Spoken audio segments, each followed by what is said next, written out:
Ghana Football Association.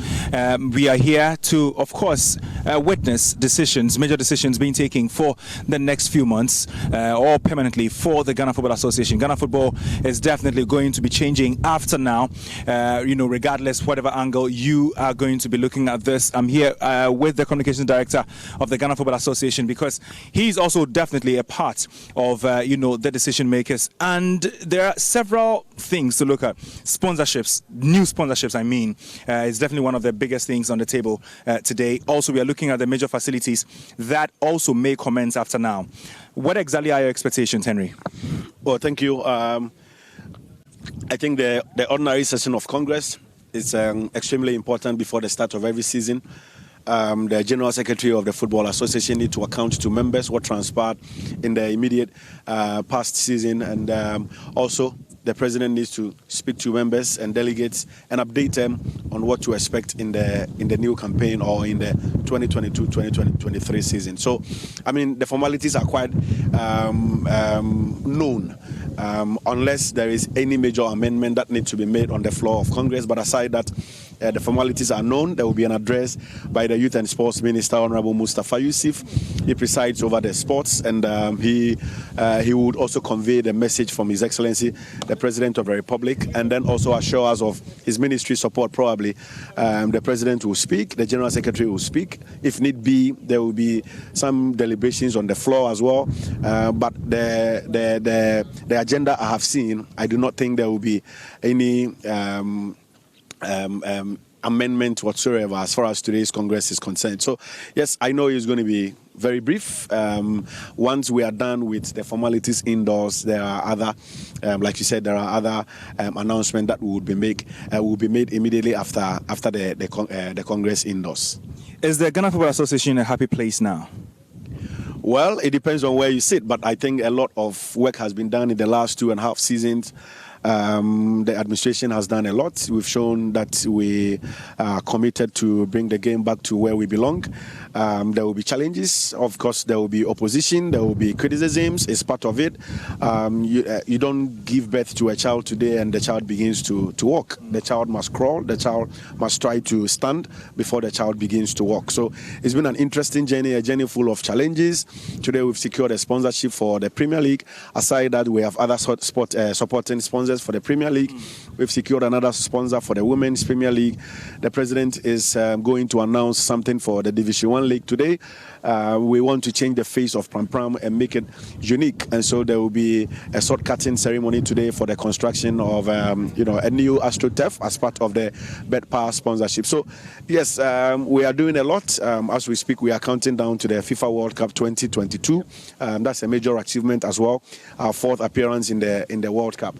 Recently, the Black Princesses returned from Costa Rica. Not the best of performance, but at least we made an appearance in the competition. So, yes, we are getting there bit by bit.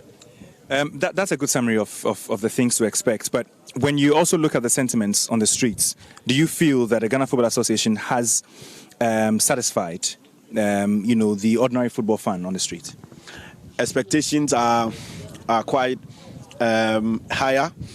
People expect a lot from the Football Association because we are used to winning and winning and winning. Now, if you look at the circumstances that led to the coming of the current administration, all the things we hear on the streets is normal. Democracy is expensive, and so you need to, develop a thick skin to be able to absorb all the shocks that may come, as you go along. And some of these criticisms are good. It helps you to get better. Some of these criticisms are not targeted at any individual. The only time I get worried is when people begin to insult. People make derogatory comments and attack, the person. But once it is a suggestion, once it is a public discourse full of intellect, you need to take it in good faith and move on. And so yes, we've picked some of these criticisms, some of these suggestions, the things people say on the street. People think things are not being done properly, but at the end of the day, I think we've come up with a lot of interventions. Today, Premier League clubs are giving free balls. Division 1 League clubs are giving free balls. There is proper assistance for regional football. Juvenile football is back. We secured a $5 million sponsorship from KGL Foundation for juvenile football. We've introduced the Catch Them Young policy, which obviously gives us, a good step and a good stead for refereeing in future in Ghana. We've come up with interventions to help our female Premier League clubs. We've expanded the female Premier League clubs from 16 to 20. Division 1 will get some sort of support today as well.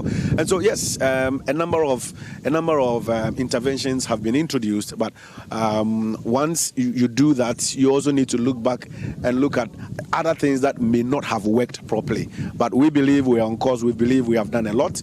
And we believe at the right time we will get back to where we belong. All right, Henry, thank you very much. But do not go. I am not done with you. We're also here with Executive Council member Frederick Echampong. Frederick, but for you, the Ghana Football Association obviously is making great strides. Being part of the decision makers, what exactly are you thinking this Congress is going to achieve today?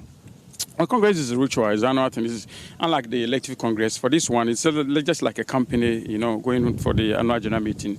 The members of the company, in this case, the football fraternity, would expect that you render account of your stewardship for the past year. And so you bring your accounts, and then you also have to present a budget statement in terms of how you intend to spend in the coming year and which areas you want to concentrate on or spend more on. So those are the major stuff here, and then the activity report in terms of what happened in the past year. And once it is they agree to it, then we are good to go to begin another company year, in this case, the football season. And also looking at the achievements of the Ghana Football Association, how proud are you as a member of the Executive Council? Are you proud in the first place? Well, I think we've done a lot because a lot of thinking goes into most of the innovative things we bring about. But I think that there are a lot of areas we can also improve, and so we're working to improve in a lot of areas. All right, Fred, I'll allow you to just go inside quickly, and I'll catch up with you again. Of course, that was the Executive Council member, Fred Echampong, of course, speaking to us. But I'm also still here with, the Communications Director. I'm going to let him go because the Congress is just about starting.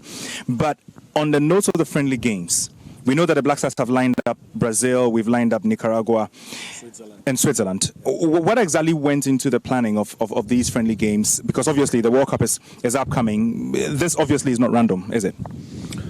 Well, when we looked at the CAF calendar for 2022, we were supposed to play 2 games in the September window. So in the September window, we were supposed to play 2 AFCON qualifiers against Angola, one in Kumasi, and then the other one in Luanda. Then the CAF General Assembly, after their meeting in Kigali recently, decided to postpone the next AFCON tournament from June, July, Ivory Coast in 2023 to January, February 2024. So obviously the teams, Morocco, Tunisia, Ghana, Senegal, appealed to CAF to open the September window for us to play high-profile friendly matches. Luckily, that has been done. So we've been talking to some countries. We had a tall list of countries that we engaged. In the end, we felt Brazil would be a very good opposition around this time because we have Uruguay in our group. Even though we had played Chile in Japan at the Korean Cup, we thought Brazil is a notch higher. So we'll get the chance to play one of the best teams in the world in terms of form today. Once we are done, the technical team thought when you play a high-profile friendly or a game of higher intensity, you need to drop a bit and also build your confidence in terms of strategy, tactics, blah blah blah. So in considering that, we decided to play Nicaragua. So we will play Brazil on the 23rd, and then we'll play Nicaragua on the 27th, and then we'll be done for the September window. Then the next opportunity will be in November. Unfortunately, our players will only be released 10 days to the competition. Yeah. So once the players will only be released 10 days to the competition, we expect them to arrive latest by 15th, 16th, and then we'll play against Switzerland on the 17th in Abu Dhabi, exactly 1 week before our first game against Portugal. Thank you very much, Henry. Thank you. So I've been talking to Henry Asante-Chum. He is the Communications Director of the Ghana Football Association. We are still here at the Ghana Soccer Center of Excellence, where the 28th Congress of the Ghana Football Association is still happening. We definitely will be bringing you some more updates subsequently right here on TV3. My name is Steve Winyan, reporting from Prampram.